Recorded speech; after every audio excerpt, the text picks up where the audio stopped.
안녕하세요. 이현주 전 국회의원입니다. 저는 이번 22대 국회의원 선거에서 경기 용인정 선거구에 출마하겠습니다. 복당 기자회견에서도 밝힌 바와 같이 출마와 관련해서 당과 당원들의 뜻에 따르겠다고 말씀드린 만큼 민주당 전략공관위가 제안한 전략 경선에 참여하겠습니다. 공천 과정에서 다양한 이해관계의 충돌이 있겠지만 나라와 당을 걱정하는 마음은 다 같을 거라고 생각합니다. 아무쪼록 당의 공천이 잘 마무리되고 조속히 제1야당으로서 윤석열 정권을 제대로 견제하고 나라를 바로 세우는 그 큰 길에 우리 모두가 다 같이 함께 하길 바랍니다. 우리 출마자들 모두 국민 여러분과 민주당을 사랑하시는 분들께 송구스러운 마음을 갖고 있습니다. 저는 다음 주 초에 예비후보 등록을 하고 경인 지역의 언론인 여러분들께도 직접 인사를 드리겠습니다. 용인정 지역은 제가 30대 사회초년생 시절을 보낸 곳입니다. 서울로 출퇴근하면서 교통난으로 인해서 정말 많은 고생을 했습니다. 그때보다 많이 좋아졌고 인구도 늘었습니다. 그만큼 교통 수요도, 문화 수요도, 교육 수요도 더 커졌습니다. 또한 그곳에 거주하면서 수도권으로 출퇴근하는 직장인들의 불편, 그리고 서울보다 나은 자연과 주거환경 때문에 이주했지만 문화와 교육 등 인프라에 대한 아쉬움을 그 누구보다 잘 알고 있습니다. 저는 글로벌 기업인 출신이자 수도권에서 재선의 의정 경험이 있는 정치인으로서 세계 거시경제 흐름 속에서 지역에 기반을 둔 앞으로 촉망되는 많은 산업의 발전을 어떻게 유도할지, 또 지역의 개발 과정에서 원활한 개발과 지역 주민들의 이해관계를 어떻게 잘 조화시킬지 많은 고민을 하고 나름의 의정 경험을 쌓았다고 생각합니다. 앞으로 용인정 지역의 플랫폼 시티 개발과 인근 용인 지역의 반도체 클러스터의 조성 등이 원활히 추진되고 그 과정에서 이 지역 주민들의 이익이 잘 대변될 수 있도록 목소리를 내겠습니다. 지역 주민들과 이주 기업들의 이해관계가 적절히 조화될 수 있도록 정치력을 발휘하겠습니다. 어제 대통령이 거부권을 행사하여 국회로 돌아온 김건희 특검법에 재의결이 있었습니다. 당연히 부결될 수밖에 없을 거라고 많은 사람들이 예상은 했지만 막상 부결되고 나니 씁쓸한 결과가 아닐 수 없습니다. 대한민국의 주인은 윤석열 대통령 내외가 아니라 우리 국민들입니다. 따라서 국회를 포함한 대한민국의 기관들, 소속 공직자들도 윤 대통령 내외가 아닌 주권자인 국민을 위해 일해야 한다고 생각합니다. 그런데 김건희 여사의 주가 조작과 양평고속도로 의혹, 디올백, 기타 뇌물 의혹 등 각종 게이트에 대해 검찰 등 국가기관들은 왜 제대로 수사를 하지 않고 있습니까? 이태원 참사도, 잼버리 실패도, 엑스포, 대망신도, 오송 지하차도 참사도, 최상병 해병의 죽음에 대한 은폐 시도도, 배우 이성균 씨를 죽음으로 몰아간 무리한 수사도 모두 그 본질은 권위주의적 권력의 무도함으로 인해 국가기관이 그리고 그 소속 공직자들이 대통령과 고위직만을 바라보고 주권자인 국민을 위한 본연의 책무를 소홀히 했기 때문에 발생한 일입니다. 대한민국은 과거 권력의 사유화로 민주공화국이 무너져 대통령 탄핵이라는 비극까지 겪은 나라입니다. 하물며 탄핵 이후 지나칠 정도의 검찰권을 휘둘렀던 윤석열 검사가 지금 스스로 1월이라고는 누가 상상이나 했겠습니까? 그렇기 때문에 저는 우리 모두 이 상황을 묵과해서는 안 된다는 크나큰 사명감을 느끼고 있습니다. 그것뿐입니까?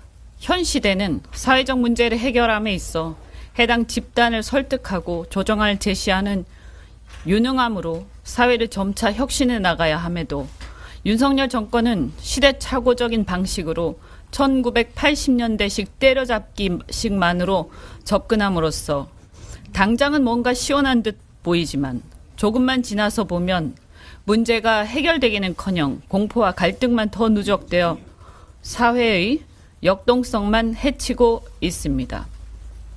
저부가 가치 제조업 중심의 개발 독재 시대에는 이런 권위주의적 접근이 어느 정도 통했는지 몰라도 창의성과 아이디어가 중요한 선진국 경제에서는 이것이 독이라고 생각합니다.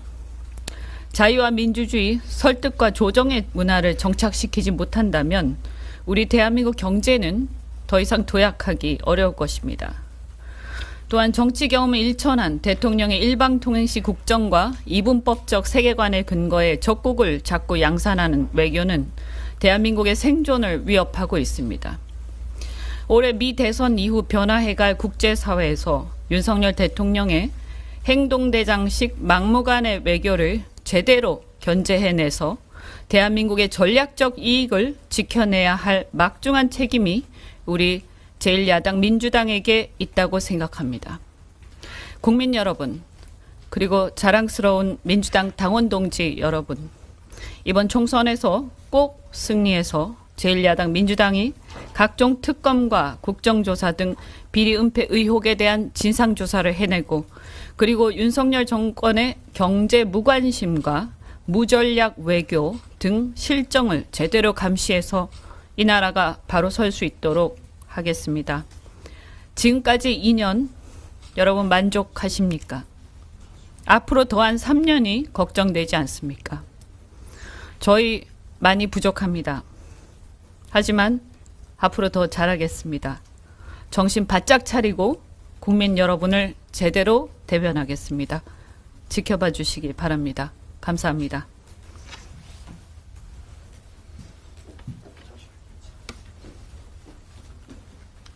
혹시 질문 있으시죠?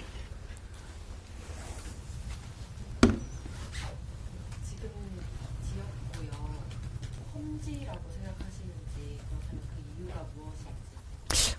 뭐 꼭 험지라고 생각하진 않습니다. 다만 저는 지금 우리 당 뭐 여러 가지 뭐 이 변화들이 있겠지만 이번 총선이 또 그렇게 전체적으로 쉬운 총선도 아니다. 왜냐하면 지금 윤석열 정권이 이제 2년이 지났는데 언론과 권력기관 등을 통해서 상당히 많은 부분을 장악해 나가고 있고 또 여당이 가지고 있는 프리미엄들도 있고 또 저희가 좀 부족한 부분도 물론 앞으로 많이 채워 나가야겠지만 그런 것들도 있기 때문에 그렇게 만만한 선거는 아니다. 이렇게 생각하고요. 특히 수도권이 굉장히 격전지가 될 것이다. 특히 남부권의 개발을 둘러싸고 많은 그런 격렬한 경쟁이 있을 거라고 예상합니다.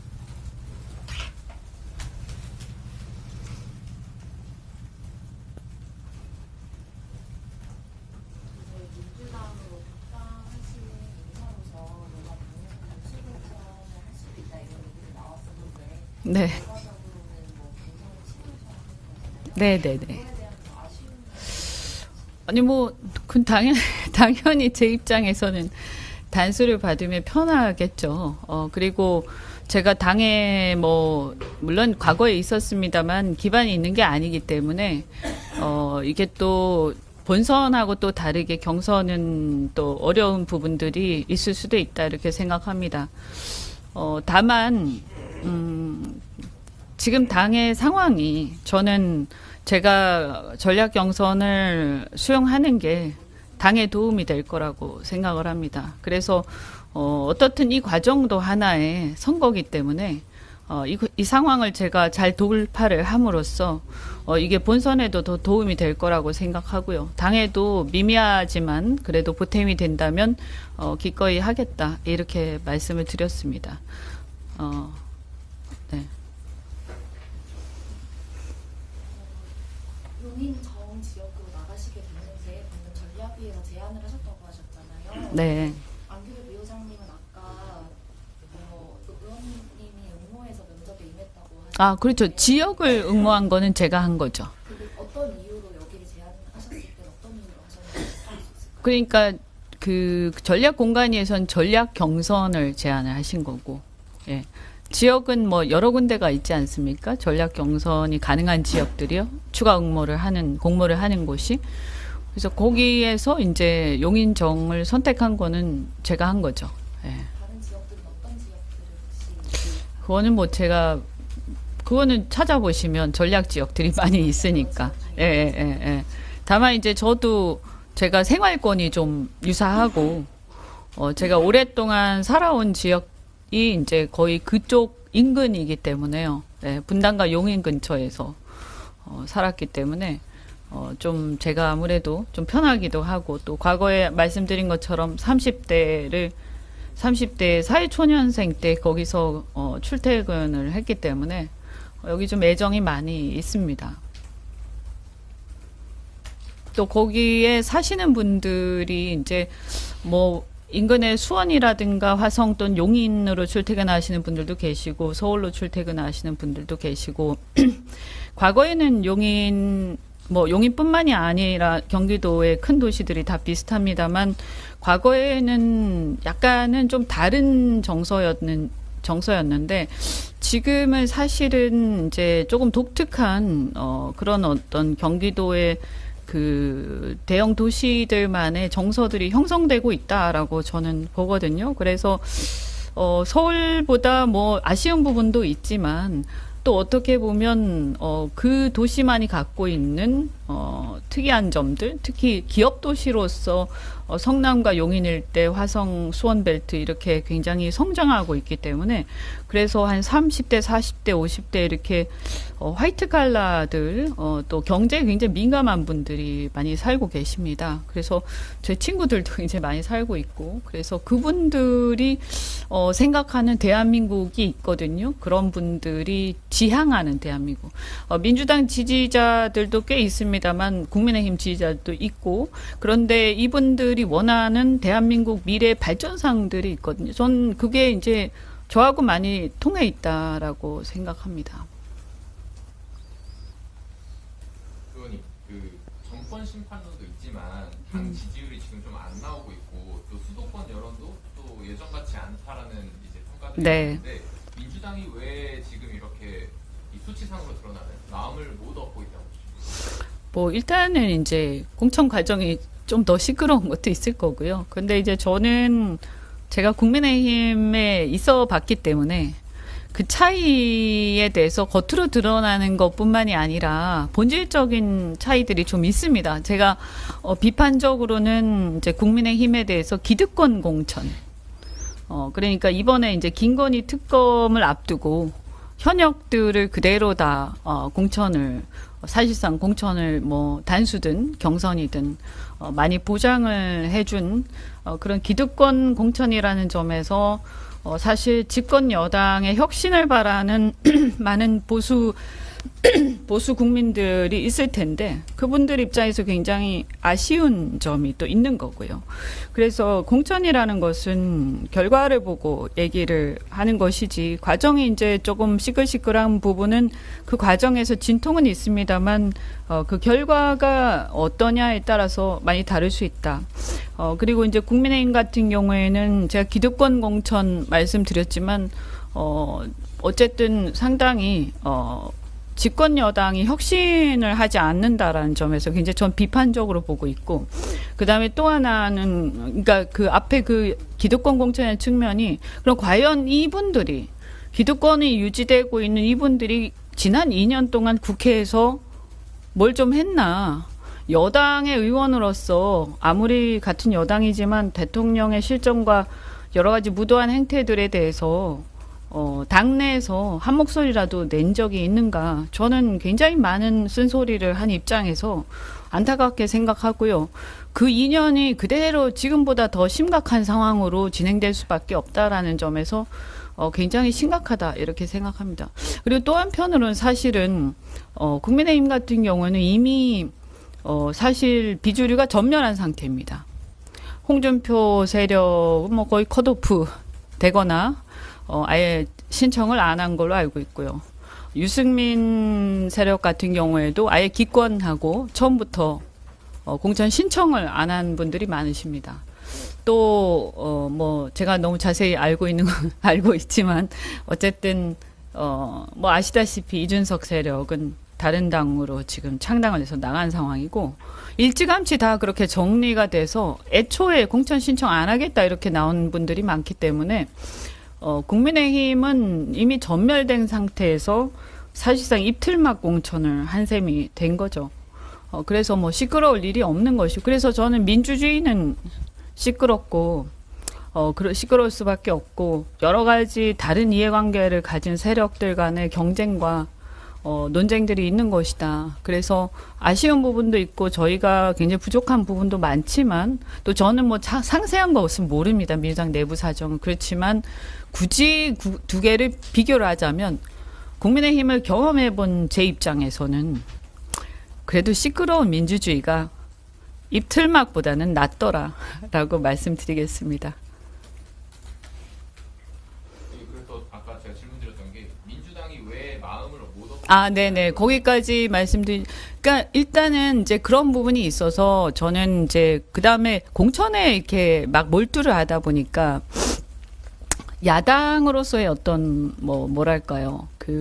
대여 투쟁이랄까, 견제랄까, 또 국회 의정 활동 이런 것들이 좀 뜸해진 측면이 있죠. 그래서 그동안에 공천이 진행되는 과정에서 사실은 대한민국이 그냥 멈춰 있는 건 아니잖아요. 이 과정에서도 분명히 경제 실정들도 있었고 여러 가지 일들이 많이 있었음에도 불구하고 야당이 이제 그런 부분에서 아무래도 내부에 이렇게 자신들의 공천과 여러 가지에 이렇게 그거 하다 보니까 그 목소리들을 그러니까 역할에 조금은 이제 빈 공간들이 있었다. 또 불가피한 측면도 있지만 그래서 전열을 정비를 하고 다시 이제 후보자들 중심으로 전열을 재정비를 해서 이슈 파이팅도 하고 또 국정의 문제에 대해서 제대로 목소리를 내서 그래서 국민들한테 다시 저희가 좀 더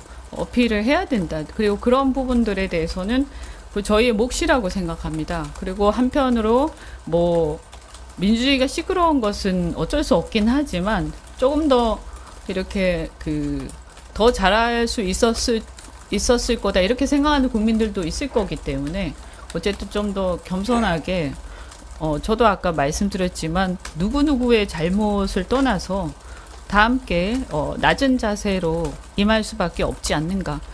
그래서 국민들께 그동안 2년보다 더 심한 어쩌면 그런 3년이 기다리고 있는데 이 3년을 그 전에 2년보다 저희는 더 잘해야겠다라는 생각을 하고 있습니다. 물론 당선이 돼야 또 국회에서 역할을 하겠지만요. 그래서 어쨌든 저희가 국민들한테 여러모로 죄송하다 이렇게 말씀드리겠습니다.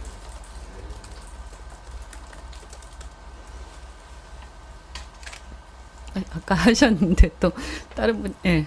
그 순수 말씀하시잖아요.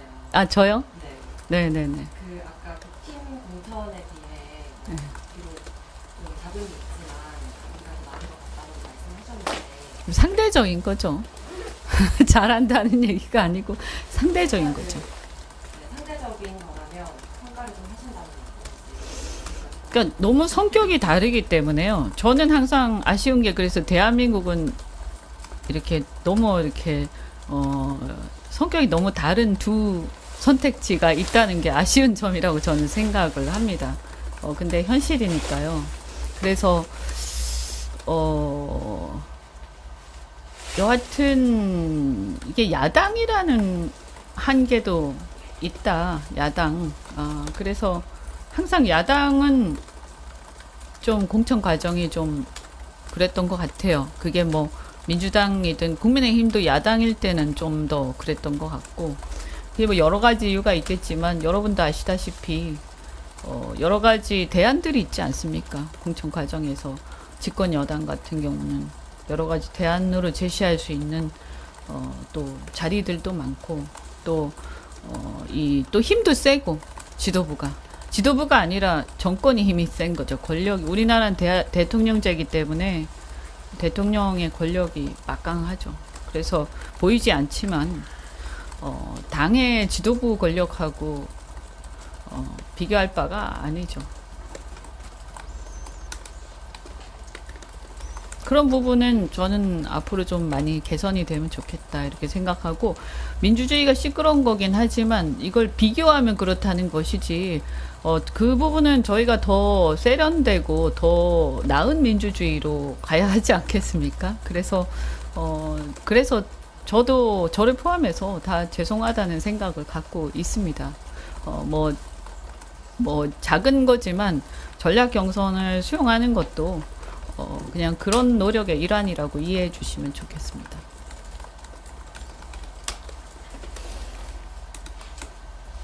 네, 잘 부탁드립니다.